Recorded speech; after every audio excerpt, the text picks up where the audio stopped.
Hello again, it's your friend, the Millionaire Maker in the Making. And I'm just ecstatic that you came back to the channel to visit us once again.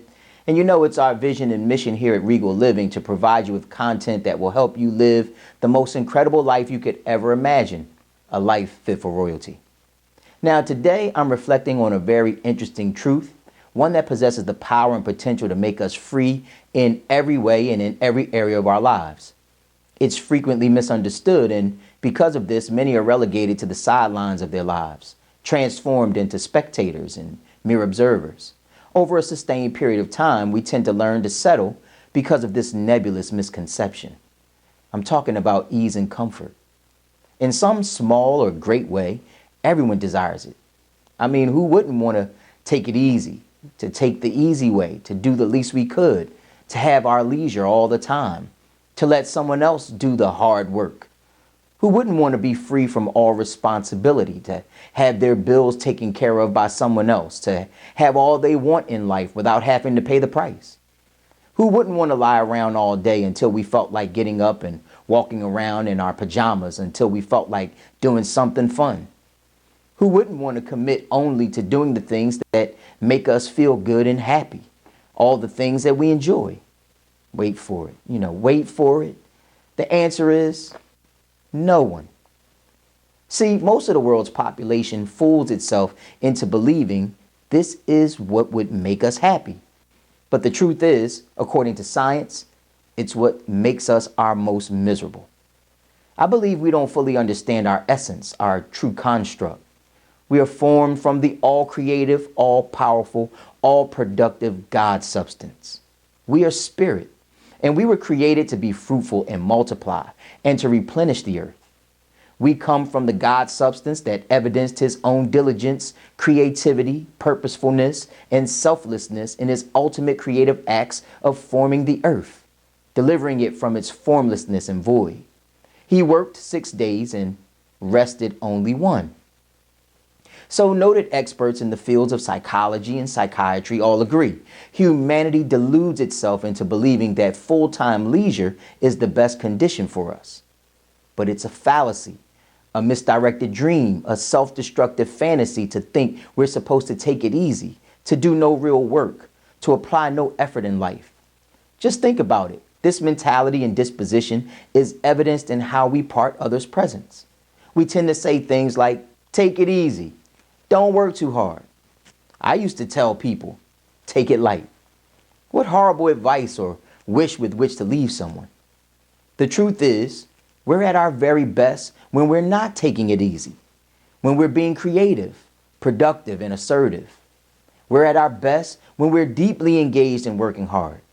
Be sure to note here, this doesn't mean working hard at hard work. It just means being fully focused, present, and engaged in the work of our choice. We're at our best when we're working through the frustration of learning something new, of testing our present limits. We're at our best when we require ourselves to actually think to resolve a problem instead of relying and depending on someone else to provide us with the answer to our dilemma. And most times, we ask people who are no more knowledgeable or better off than us.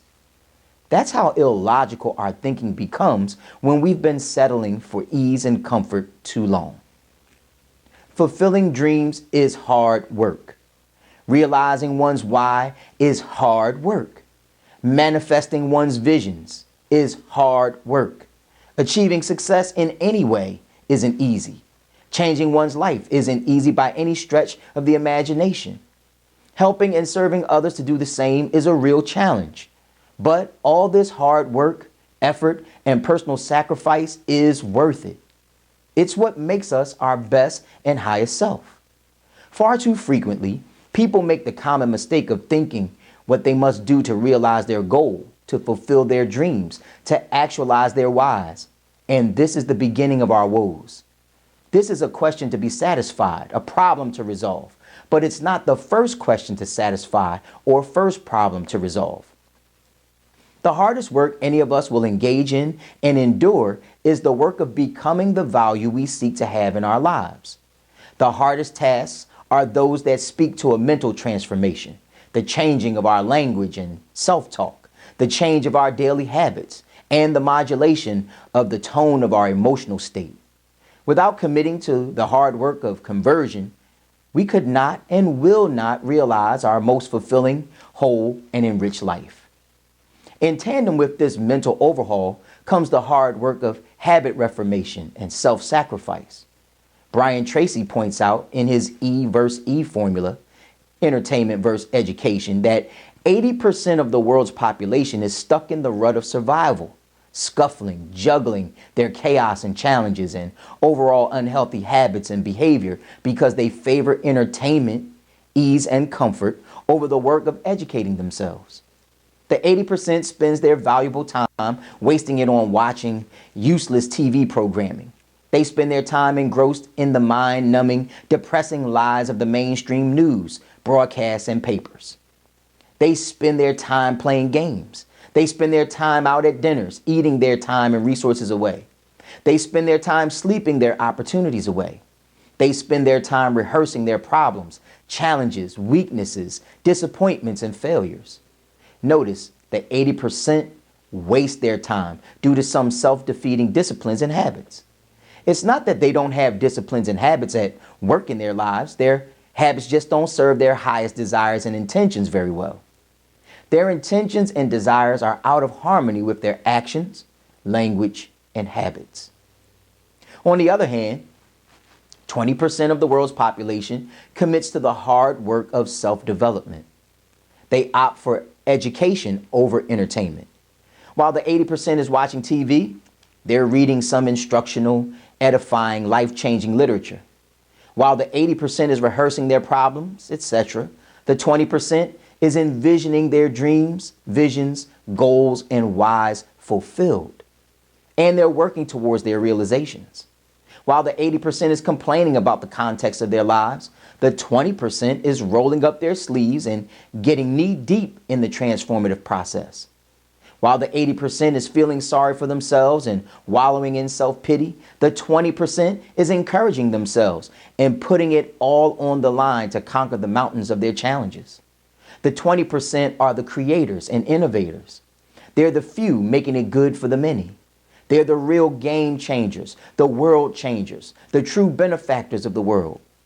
They're not these things because they were born this way or because they're some part of some secret society or because they know the right people. They're all these things because they daily apply themselves to the hard work, the real work of self-development, of educating themselves, of equipping themselves, of empowering themselves to become the value they seek to have and to becoming the change they hope to see in the world. Therefore, today, we must ask ourselves what we truly intend. Do we intend to be a part of the 80% of the world's population settling for less than we could have, be, and do? Do we intend to perpetuate the cycle of lack or debt or struggle or survival personally and for our generations? Do we intend to complain about our lives and the world around us as we chill, watching TV, sleeping, resting, taking it easy, and blaming the world for our life's condition? Do we intend to continue to prefer entertainment over education? Or do we intend to engage our lives in a new and different way, in a way that will speak to profound personal power?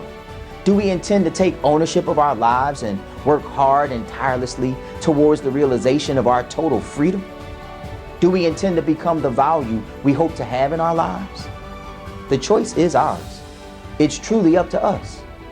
But we must remember that our lives are not only about our present condition.